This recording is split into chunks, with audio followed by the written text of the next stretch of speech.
प्रधानमंत्री नरेंद्र मोदी 29 सितंबर को दोपहर करीब 12:30 बजे वीडियो कॉन्फ्रेंसिंग के जरिए महाराष्ट्र में 11,200 करोड़ रुपए से अधिक की लागत वाली विभिन्न परियोजनाओं का शिलान्यास, उद्घाटन और राष्ट्र को समर्पित करेंगे। प्रधानमंत्री जिला न्यायालय के स्वगृह तक पुणे मेट्रो खंड का उद्घाटन करेंगे, जो पुणे मेट्रो रेल परियोजना चरण 1 के पूरा होने का भी प्रतीक है। जिला न्यायालय से स्वगृह के बीच भूमिगत खंड की करीब 1,810 करोड़ रुपए हैं। इसके अलावा प्रधानमंत्री बिटकिन औद्योगिक क्षेत्र को राष्ट्र को समर्पित करेंगे और सोलापुर हवाई अड्डे का उद्घाटन करेंगे। वक्फ संशोधन विधेयक। जेपीसी के अध्यक्ष और भाजपा सांसद जगदम्बिका पाल ने कहा, हमने छत्तीसगढ़ वक्फ बोर्ड के अध्यक्ष, आंध्र प्रदेश वक्फ बोर्ड के अध्यक्ष के साथ चर्चा की। चर्चा में 42 संगठनों के हितधारकों ने भाग लिया। हम विभिन्न शहरों में हितधारकों के साथ चर्चा कर रहे हैं। भाजपा सांसद और वक्फ संशोधन विधेयक 2024 पर संयुक्त संसदीय समिति की सदस्य अपराजिता सारंगी ने कहा, वक्फ मामले पर संयुक्त संसदीय समिति की आज हैदराबाद में बैठक हुई। आज हमारा सत्र बहुत लंबा रहा और अध्यक्ष और जेपीसी के सभी सदस्यों ने लगभग 82 संगठनों से मुलाकात की। हमने बहुत अच्छे सुझाव मिले। यह सभी सुझाव और शिकायतें हमें उस विधेयक को आकार देने में मदद करेगी जो हमने दिया गया है। कुलगाम मुठभेड़ पर दक्षिण कश्मीर के डीआईजी जावेद अहमद मटूट कहते हैं, इस मुठभेड़ में पुलिस, सेना और सीआरपीएफ ने हिस्सा लिया था। 2 आतंकवादी मारे गए और उनके कब्जे से काफ़ी हथियार और गोला बारूद बरामद किया गया।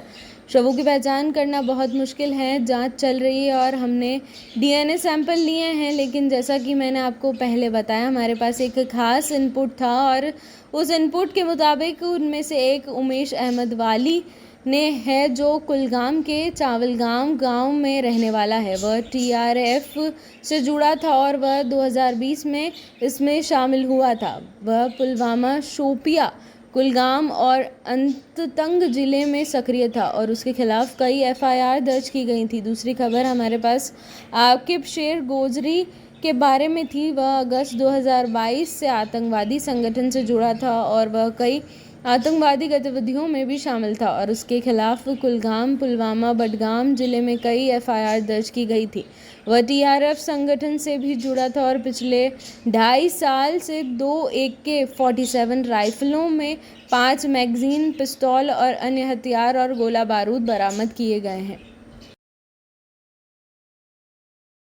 नौसेना प्रमुख एडमिरल दिनेश के त्रिपाठी ने 27 सितंबर 2024 को सलामिस नेवल बेस पर Hellenic national defence general staff के प्रमुख जनरल दिमित्रियोस चैपिस से मुलाकात की। रणनीतिक और परिचालन संबंधों को मजबूत करने, द्विपक्षीय सैन्य सहयोग को बढ़ाने और स्थिर और सुरक्षित भूमध्य सागरीय और IOR की दिशा में सहयोगी दृष्टिकोण के माध्यम से उभरती समुद्री चुनौतियों से निपटने पर चर्चा की गई।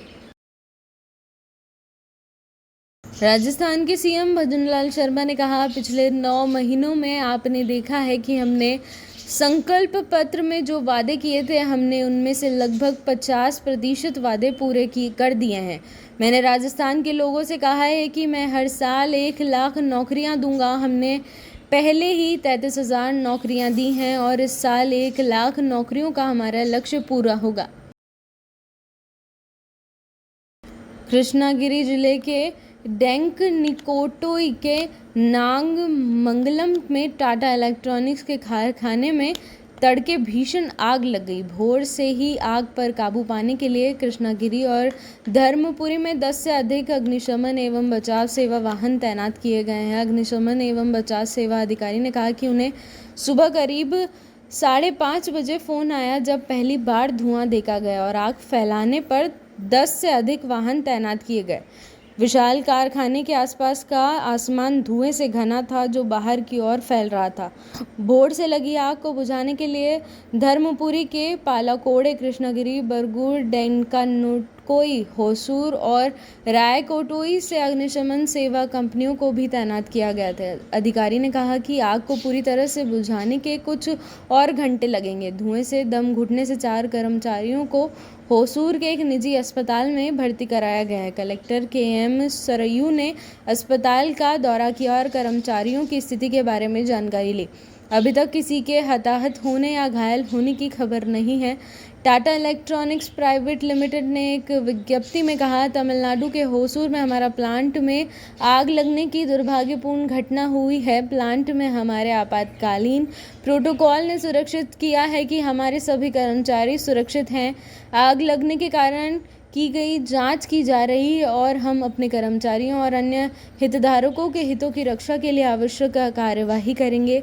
आईफोन कंपोनेंट निर्माण के लिए लगभग 5,000 करोड़ के निवेश से स्थापित टाटा इलेक्ट्रॉनिक्स सुविधा को अफसर होसूर के पहले से मौजूद लेकिन विस्तारित निवेश पोर्टफोलियो के लिए एक पोस्टर कंपनी के रूप में पेश किया जाता रहा है।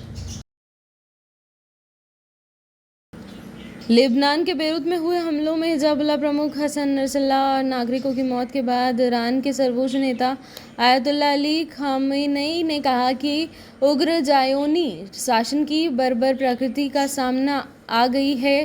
खामेनेई का यह बयान ऐसे समय में आया जब ऐसी खबरें आ रही हैं कि नसरल्लाह की हत्या के बाद उन्हें सुरक्षित स्थान पर ले जाया गया है और यह ऐसे समय में आया है जब दुनिया की निगाहें ईरान पर टिकी है।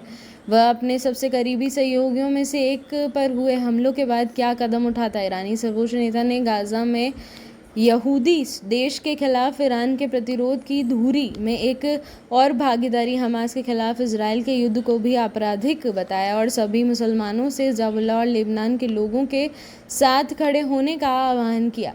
लेबनान में निहत्थे लोगों के नरसंहार ने एक बार फिर उग्र ज़ायोनी शासन की बर्बर प्रकृति को उजागर किया है और साथ ही इसे सत्ता हथियाने वाले शासन के प्रमुखों की अदूरदर्शिता और मूर्खतापूर्ण नीतियों को भी साबित कर दिया है। ज़ायोनी शासन पर शासन करने वाले आतंकवादी समूह गाज़ा में अपने साल भर के आपराधिक युद्ध में सबक सीखने में विफल रहा। उन्होंने यह नहीं समझा कि वे महिलाओं, बच्चों और नागरिकों की सामूहिक हत्या प्रतिरोध संगठन के मजबूत ढांचे को कमज़ोर या नष्ट नहीं कर सकती है। खामनेई ने एक बयान में कहा, जिसमें तब तक उल्लेख नहीं किया गया था कि हिजबुल्लाह प्रमुख की हत्या के बारे में इजराइल के दावे क्या थे। इजरायली सरकार पर लेबनान में समान मूर्खतापूर्ण नीतियों का परीक्षण करने का आरोप लगाते हुए खामनेई ने कहा कि लेबनान में हिजबुल्लाह की नींव को कोई महत्वपूर्ण नुकसान पहुंचाने के लिए बहुत महत्वहीन है। महासभा की बहस में अपने जवाब के अधिकार का इस्तेमाल करते हुए भारत ने न्यूयॉर्क से संयुक्त राष्ट्र के मंच पर कश्मीर का मुद्दा उठाने वाले पाकिस्तान के प्रधानमंत्री शहबाज शरीफ को करारा जवाब दिया। संयुक्त राष्ट्र महासभा के 19वें सत्र में बोलते हुए संयुक्त राष्ट्र में भारत के स्थायी मिशन की प्रथम सचिव भाविका मंगल लंदन ने कहा कि सेना द्वारा संचालित एक देश जो आतंकवाद फैलाने के लिए कुख्यात है ने दुनिया के सबसे बड़े लोकतंत्र पर हमला करने का दुस्साहस किया है। यह सभा आज सुबह दुखद रूप से एक हास्यास्पद घटना की गवाह बनी। मैं पाकिस्तानी प्रधानमंत्री के भाषण में भारत के संदर्भ के बारे में बोल रहा हूं। जैसा कि दुनिया जानती है, पाकिस्तान ने लंबे समय से अपने पड़ोसियों के खिलाफ सीमा पर आतंकवाद को हथियार के रूप में इस्तेमाल किया है।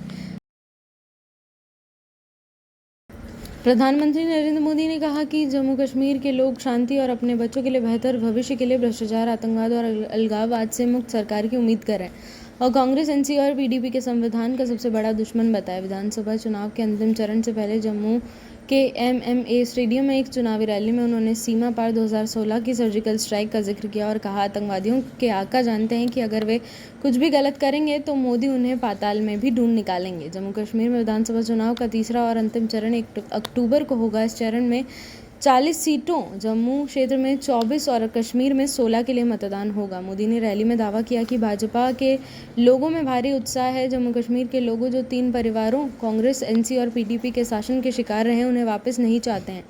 प्रधानमंत्री ने करीब 45 मिनट के भाषण में कहा, वे भ्रष्टाचार, नौकरियों में भेदभाव, आतंकवाद, अलगाववाद और खून खराबा नहीं चाहते हैं। इसके बजाय वे शांति और अपने बच्चों के लिए बेहतर भविष्य चाहते हैं।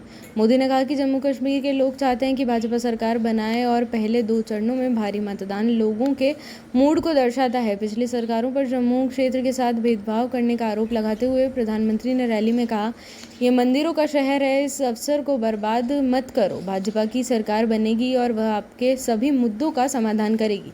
मोदी ने रैली में कहा, यह चुनाव एक नया अध्याय लिखने जा रहा है। पहले कांग्रेस, एनसी, पीडीपी नेताओं और उनके परिवारों ने अपनी सरकारों से लाभ उठाया, जबकि आप विनाश का सामना कर रहे थे। उन्होंने आरोप लगाया कि कांग्रेस पीढ़ियों के नुकसान के लिए सबसे बड़ी पार्टी है। आज़ादी के समय से ही पार्टी की गलत नीतियों ने विरोधी ताकतों को बढ़ावा दिया।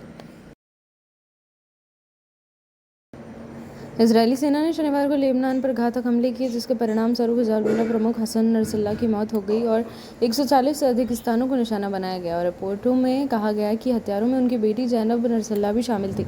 सेना ने शुक्रवार को बेरूत में घनी आबादी वाले दहियान उपनगर में हमले शुरू किए, जिसका लक्ष्य हिजबुल्लाह के मुख्यालय और हथियार डिपो को निशाना बनाना था। हमले का एक मुख्य लक्ष्य हिजबुल्लाह सेना हसन नसरल्लाह था, जिसकी इजराइल ने पुष्टि की है कि वह मर चुका है। उसी दिन इजरायली सेना ने यह भी कहा कि उन्होंने दक्षिणी लेबनान में हिजबुल्लाह की मिसाइल इकाई के कमांडर मोहम्मद अली इस्माइल को भी उसके डिप्टी हुसैन अहमद इस्माइल को भी मार गिराया है। हिजबुल्लाह के खिलाफ इजरायली हमले के परिणाम स्वरूप पिछले सप्ताह लेबनान में 700 से अधिक लोगों की मौत हो गई, जिसमें नागरिक और हिजबुल्लाह के कार्यकर्ता दोनों शामिल हैं। रॉयटर्स के अनुसार प्रत्यक्षदर्शियों ने कहा कि बेरूत में भोर से पहले 20 से अधिक अलग अलग हवाई हमले किए गए। लेबनान के स्वास्थ्य मंत्रालय द्वारा शनिवार को उपलब्ध कराए गए अंतिम आंकड़ों के अनुसार शुक्रवार को बेरूत में इस्माइल द्वारा किए गए हवाई हमलों में कथित तौर पर हिजबुल्लाह के गुर्गों का निशाना बनाया गया, जिसके परिणाम स्वरूप 6 लोगों की मौत हो गई और 91 लोग घायल हो गए। हमलों में 7 इमारतें ध्वस्त हो गईं, जहां इजरायली बलों ने दावा किया कि हथियार रखे जा रहे थे। हालांकि हिजबुल्लाह ने बेरूत में हथियार डिपो स्थापित करने से इनकार किया है। एएफपी की रिपोर्ट के अनुसार उन्होंने संकेत दिया है कि उनका अगला हमला दक्षिणी लेबनान के टायर क्षेत्र में होगा। एक बयान में सेना ने कहा कि वे क्षेत्र में हिजबुल्लाह आतंकवादी संगठन से संबंधित आतंकवादी लक्ष्यों पर हमला कर रहे थे। ईरानी राष्ट्रपति मसूद पेजेशकियान ने शुक्रवार को बेरूत के घनी आबादी वाले दक्षिण उपनगरों पर इस्माइल के हवाई हमलों की कड़ी निंदा की है। उन्होंने हमलों को घोर युद्ध अपराध बताया है, जो इजराइल के आतंकवाद की वास्तविक प्रकृति को उजागर करता है। इजराइल के प्रधानमंत्री बेंजामिन नेतन्याहू को अमेरिका की अपनी यात्रा के बीच में ही रोककर स्वदेश लौटना पड़ा, क्योंकि हमले तेज हो गए थे और अमेरिका ने इजराइल के हमलों से खुद को दूर कर लिया था।